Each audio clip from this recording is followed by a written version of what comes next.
আসসালামু আলাইকুম। আজকে চলে আসলাম নতুন ভিডিও নিয়ে নদীর ধারে ঘুরতে। ঘোরার পথে একটা ভিডিও বানালাম। ভিডিওটা আমার কাছে অনেক ভালো লাগছে, তাই ভিডিওটা করা। দৃশ্যটা কোনো রোদ ছিল না, কোনো বান ছিল না, সৌন্দর্য খালি মেঘলা আকাশ, আর কিছু ছিল না।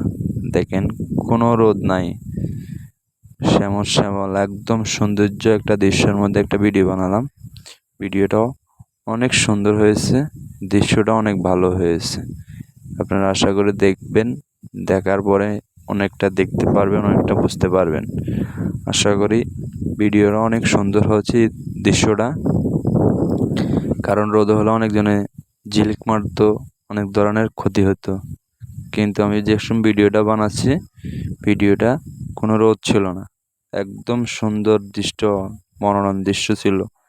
দৃশ্যটা সবার মন কেড়ে নিয়ে গেছে। আর এই নদীর কূলে তো কোনো কথাই নেই। যাদের নদীর কূলে বাড়ি তারাই তো অনেক ভাগ্যবান। আমরা নদীর কূলে ঘুরতে গেলে অনেক টাকা লাগে দেখার জন্য, কিন্তু যাদের নদীর কূলে বাড়ি তাদের কোনো টাকা লাগে না, পয়সা লাগে না। বাস দেখলে মন শান্তি হয়ে যায়। মন মানে কি বলবো, কথায় আছে না, নদীর ধারে যার বাড়ি সে হয়েছে কোটিপতি। নাই, আমরা নদীর মাছ খাওয়ার জন্য অনেক কষ্ট করতে হয়, অনেক সময় পাওয়া যায় না।